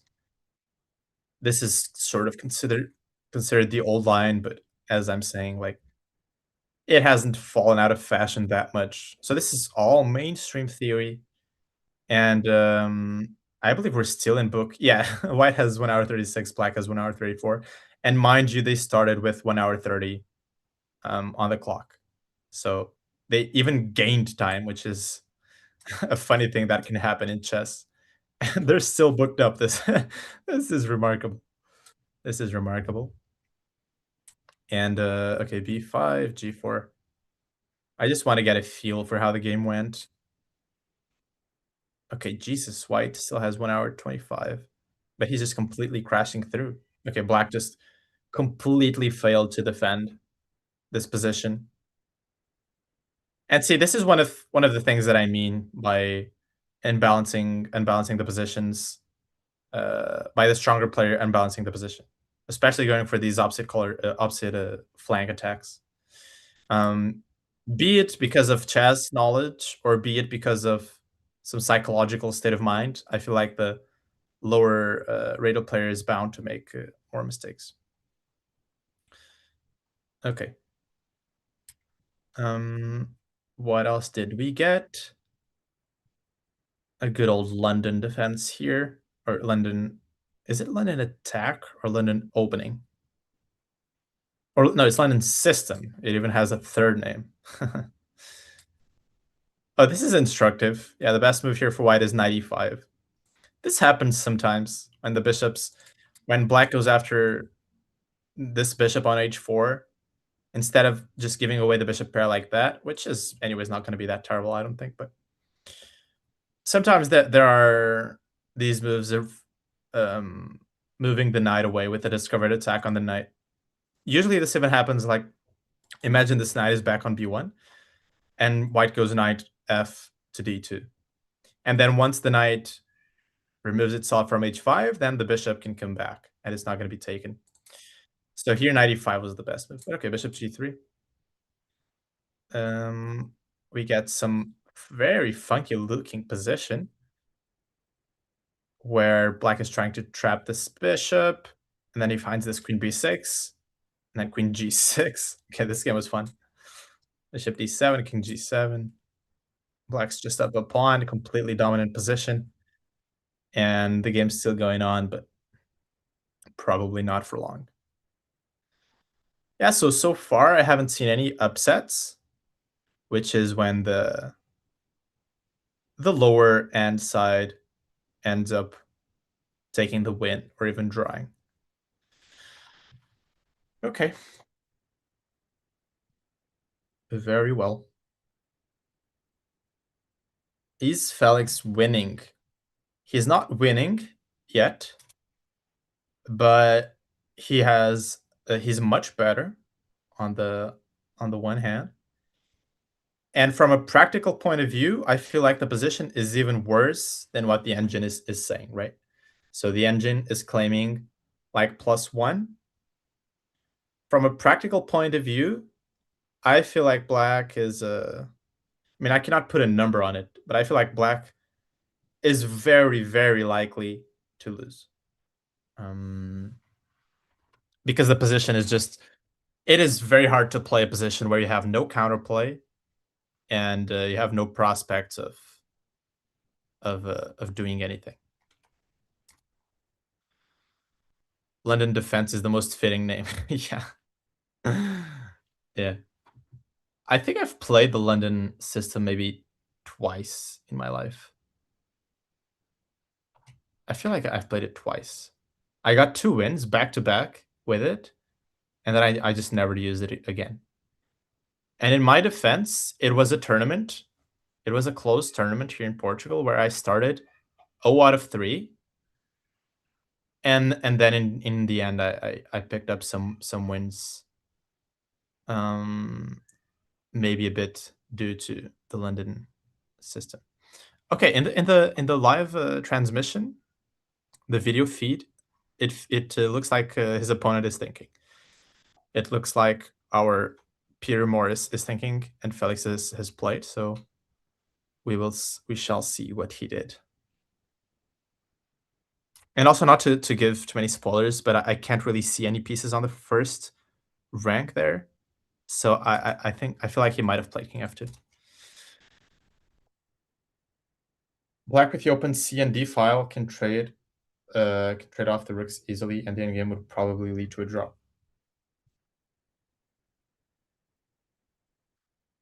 Okay, so one thing is that the more pieces we trade, like black can trade a couple of pieces,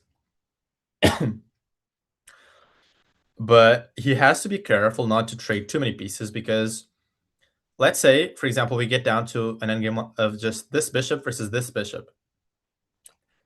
In most cases, it's going to be completely winning for white. Let's say we get down to knight versus bishop. In most cases, it's going to be completely winning for white. Rook versus rook. Well, depends a lot on the rook's placement and the king's placement, but also the chances improve. So and the more exaggerated version of that would be king versus king, where, as I've said, it is a complete win, extremely trivial. So trading pieces does not always favor. I mean, once you're down material, it doesn't favor you to trade pieces anymore in hopes of making a draw. If the material were even, then I do agree that that's even a very annoying strategy that often the lower rated side employs to just try and hold his own and make a draw, like trade all the pieces, especially with the white color. It is often a bit more difficult for black to get a game, as we say, like to, which means to get out of the theoretical lines, which always lead to a draw. To get out of those lines and play a fresh position. It's more difficult to do that with the black color, but with white, you have more flexibility. But as I was saying, it is an annoying strategy for any color to try and just trade off all the pieces. But once you're down material, you cannot solely rely on that strategy anymore. Okay.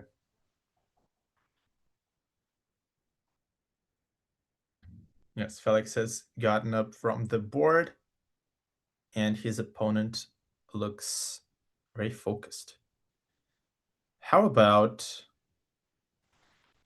Yes, exactly. So this this king f2, bishop c6 is something we were discussing, where the presence of these bishops makes it more makes the drawing tendencies higher, but there's still enough pawns on the board and material to where white's chances are pretty good. Okay, so for example, in a position as such, I mean, first of all, white will never ever lose. Okay, let's let's hope I don't jinx it, but it is almost impossible for white to lose, unless, of course, you can always make a huge blunder that happens, but in normal circumstances, he shouldn't lose. So that's one thing. You're playing risk free. But then in terms of winning, yeah, the less pawns there are on the board, the higher the drawish tendencies are in general. But here, as I said, there's still a large enough amount of pawns left so that the position has plenty of life. And I feel like it'll be quite hard for black to defend this. Another thing is that from a psychological point of view, black, here he's got the bishop pair and he wants to make something happen, some counterplay. He doesn't want to play this passive position where he'll just hope to make a draw. And again, it doesn't help that he's playing a much, much higher rated opponent. Okay, king f2 was played after all. King f2 was played after all. And the next move will be knight f3.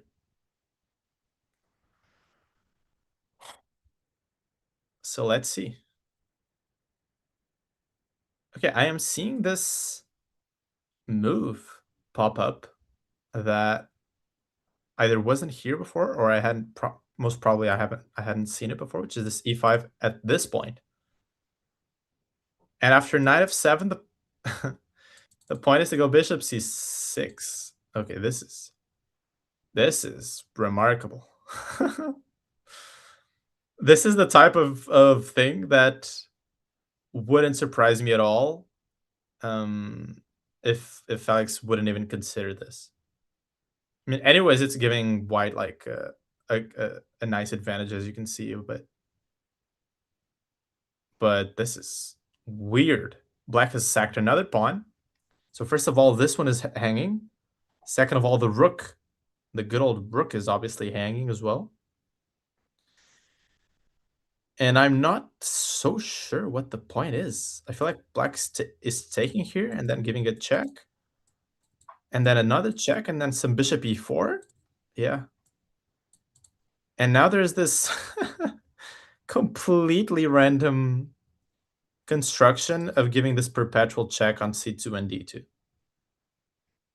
Okay, this is reaching like borderline insanity stockfish levels. And black has to find all of these brilliant ideas just to come to terms with the fact that g4, white goes g4, and still there's all these problems in the position. And now he has to properly sacrifice the exchange with pawn takes, knight takes, and then take on e3. But that is a real sacrifice. That's not like the other one where there was this convoluted way to make a draw. The most natural move here is probably rook d2, king g3, and then takes on f4. But white is just up a gazillion pawns, threatening some knight d6 as well to get the rook. So the chances of this being played are close to 0. Now they became less than 0, I guess, because bishop c6 was played. And immediately blitzed out was rook f to d1. So as we talked about, white's plan in some part is to just trade off more pieces. At least like one pair of rooks. I mean, black's pieces right now all look pretty active, and white has these dormant pieces on these dormant rooks, right? So this rook f d1 makes quite a lot of sense. And if black goes h6 or something like this, there's always knight f3. And just a heads up, the best move again is this e5, which still I don't think is getting played at all. But here I could find some more justification to it. Like I could see black finding this, let's say, like 30% more often. But 30% of like 5% is still not, or like I guess 5% times 1.3 is still not that much.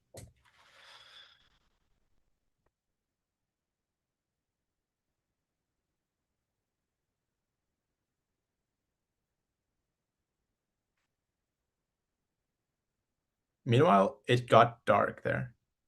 in Sligo, or what was the city's name? Gosh, I should know these things. I should know these things by now. I believe it's Enniskron. Yeah, Enniskron. It got dark there already. I mean, it's not that that early, anyways. Okay, let me take a gander at the other games in the meantime. So where were we? Yeah, we saw this one. Can also look at this one. Okay, this guy has a photo. It's one of the few guys that has a photo in this tournament.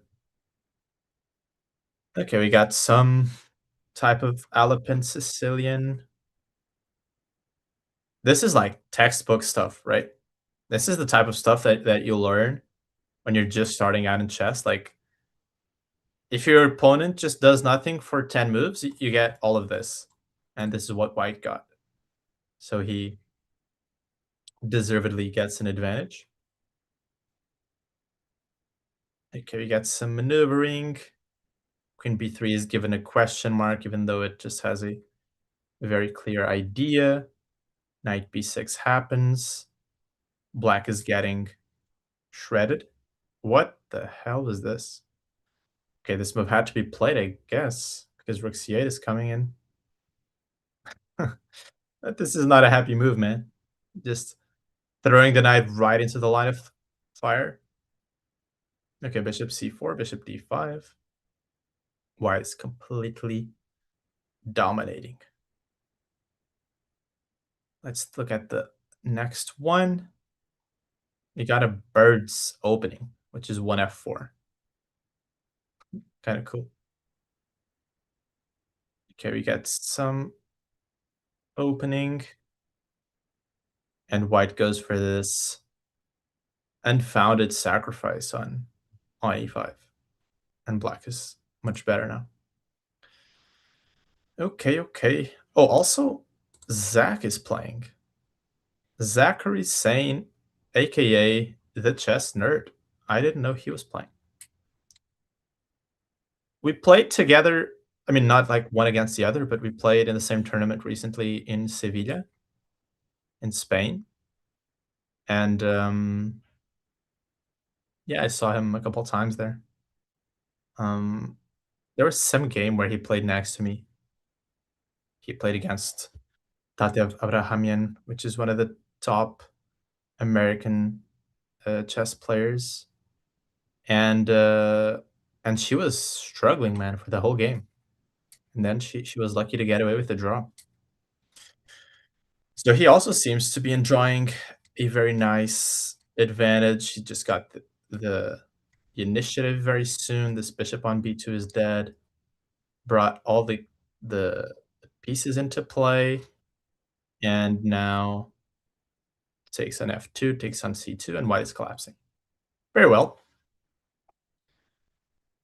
And yeah, as Emilia was saying, all of the boards have DGT transmission, which is really cool. I've never actually seen that in a chess tournament. Usually there is some constrictions because the DGT boards are a bit more pricey, or much more pricey, and the organizers usually don't have enough DGT boards for everyone. But it's kind of cool that that this tournament does. Okay, so his opponent is deep in the tank after rook fd1. And as we talked about, like, it is very hard for black to make a move. It is very unjust that the accuracy given to Felix is 97.6 and his opponent is 96.0. This is definitely one of the problems with chess.coms, or lead chesses for that matter, evaluation, is that sometimes it doesn't take into account, um, I mean, sort of the true reality of the game. I mean, to be fair, his opponent hasn't made many mistakes. It pretty much came down to one or two critical moments. Apart from that, he has been playing uh, a good game as well. Holy voice crack.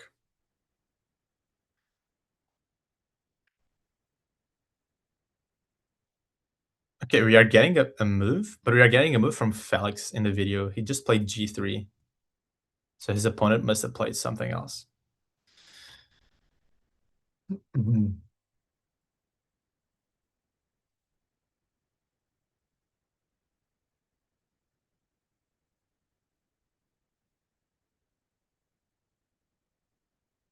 So what shall happen in this? Let me actually check something. So this tournament has 41 players. Um,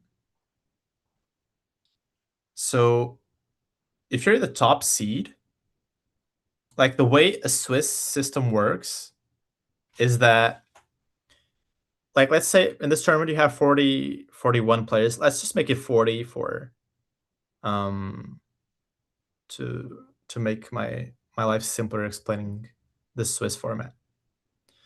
So what they do is, like, everyone starts with 0 points in the tournament, 0 tournament points. So you divide that group of players in half, and then the first player plays the n divided by 2 plus 1 player. So n being the size of the group.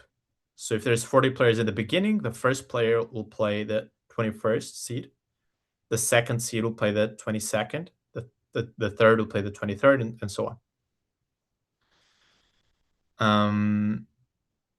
So the seed, if you're the top seed, as is Felix's case, the seed of the opponent that you're playing is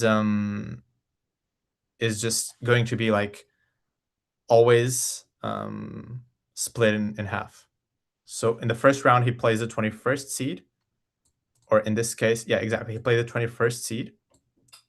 In the second round, if he wins, he will roughly play the 10th seed, which actually would be really cool because the 10th seed is Zachary Sane, aka the chess nerd.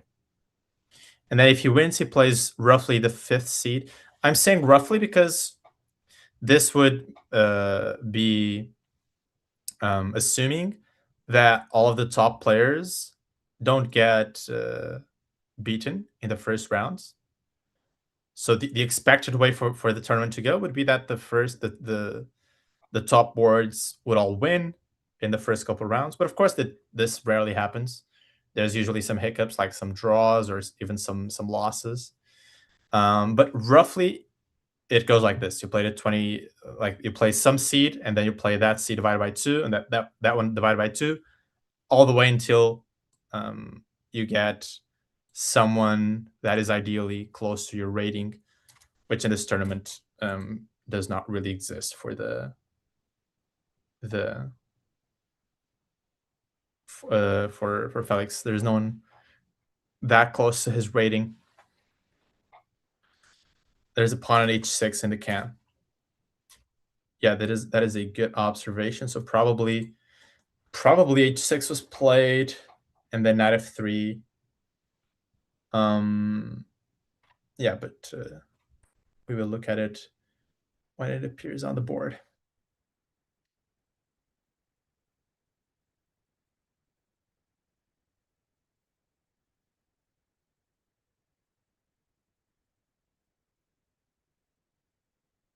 Also, I'm seeing now that the tournament is divided in a lot of groups. So there's the challenger, which is for players rated below 1449 FIDE ELO.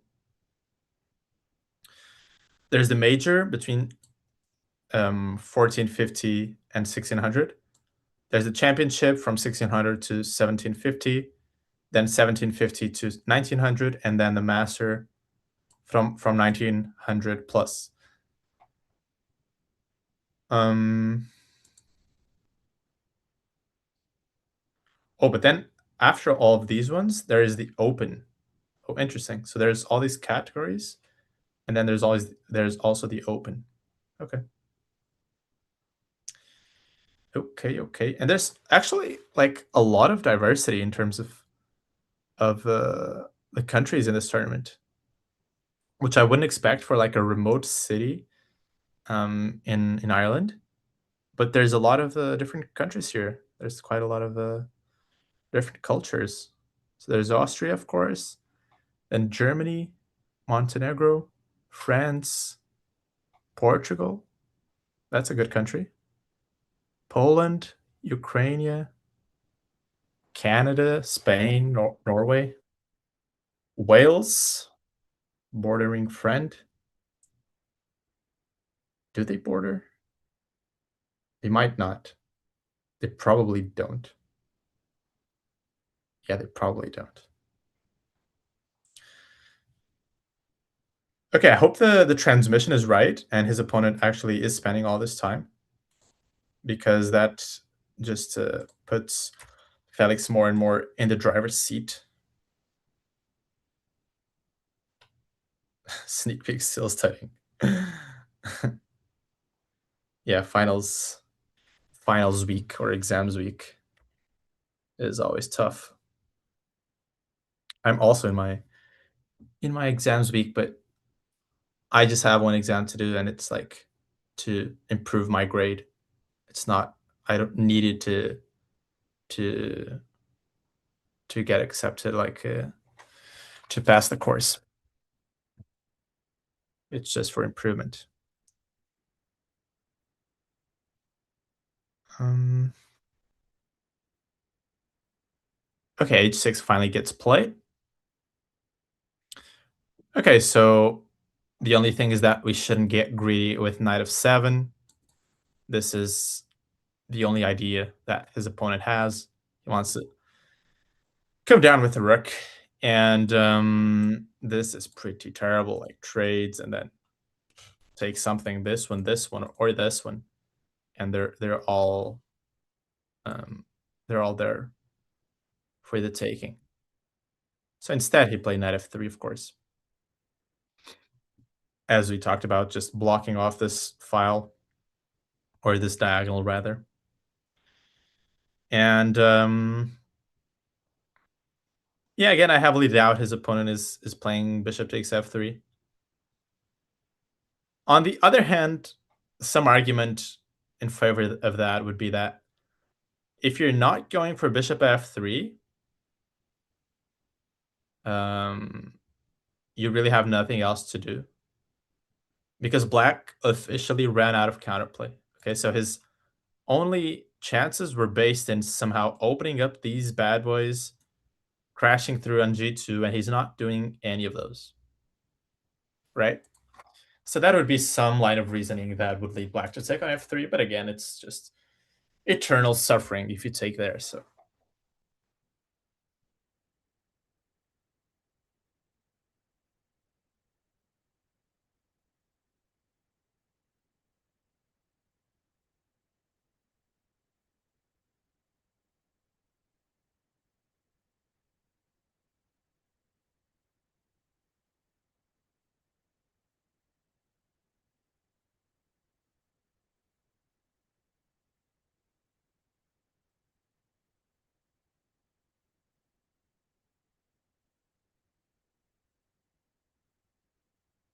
let's see how it develops. So what other games haven't we looked at? I want to see if I can find some weird openings. Okay, we got a London system. Yeah, this is just mainline boring stuff. Typical of the London.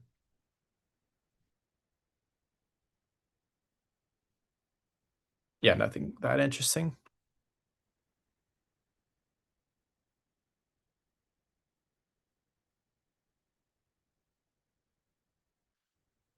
Okay, this one we get this line. Interesting.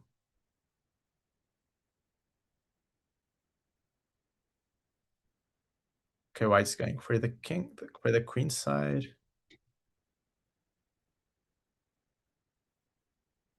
Okay, this seems like an interesting sort of positional struggle.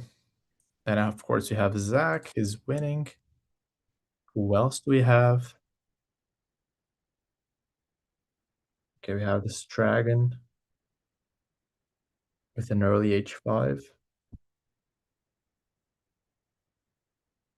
And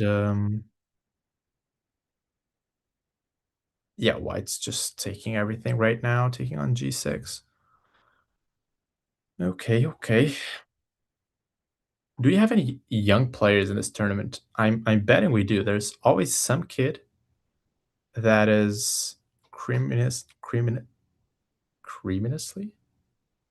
criminally underrated, and they always come out of nowhere and just start racking up wins against everybody. Actually, I can check that on chess results, like the ages of the players.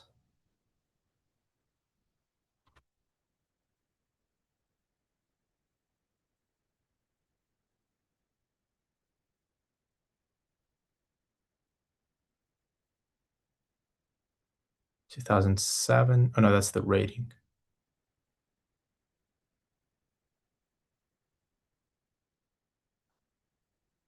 I'm not so sure.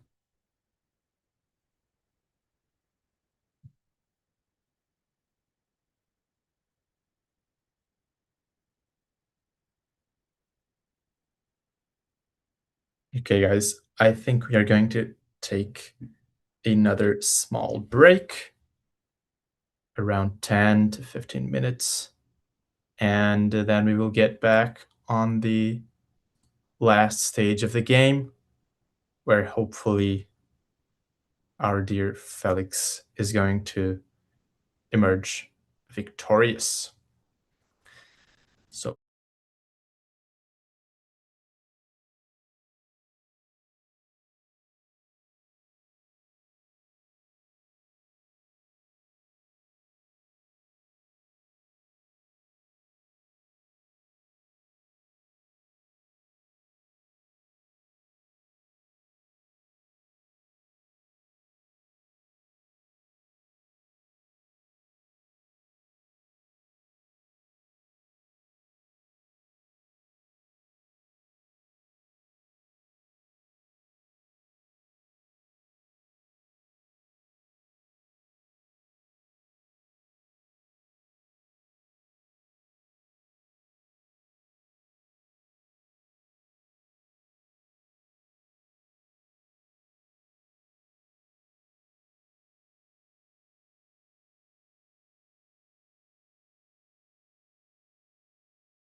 Okay, hi everyone. As you can see, in the Felix cam, as I like to call it, I'm pretty sure, has won his game. I think his opponent resigned, which means that Felix cam is going to be turned off momentarily. Um, we will have Jose back in a moment to analyze kind of these last moves, but as someone who is not very good at high level chess. I would just expect that it was really brutal for Black. You know, Felix had just the better position and was playing pretty strongly. So that's kind of where we're at right now. Thank you so much for being a part of the stream. Really appreciate it. Hopefully, Jose comes back soon. If not, I might just end the stream. Let me chit chat with him really quickly. Uh, and so Felix will be doing a recap on his YouTube channel. So take a look out for that. And yeah, this was a really interesting game. I really enjoyed watching it. Thank you to Jose for for commentating on it. We'll see if he comes back. We just took a break. I feel kind of bad, but it's all right. Um, yeah, I'm going to leave this as a BRB before Jose comes back, and then I'll have Jose kind of wrap up really quick, and we'll be done with the stream. Thanks so much for watching.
Hi everyone, it's Amelia again, back from the behind the scenes.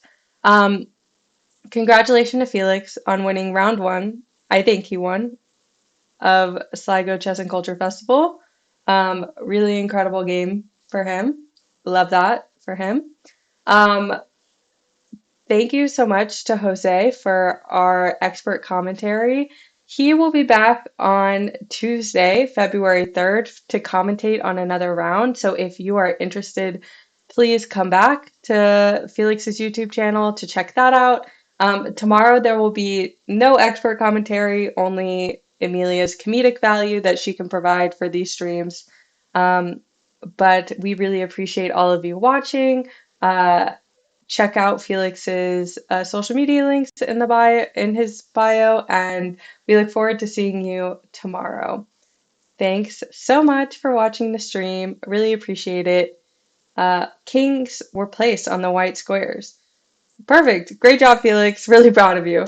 Way to cook. Alrighty. Thanks so much for watching. See you guys back here tomorrow. And have a good evening. Bye.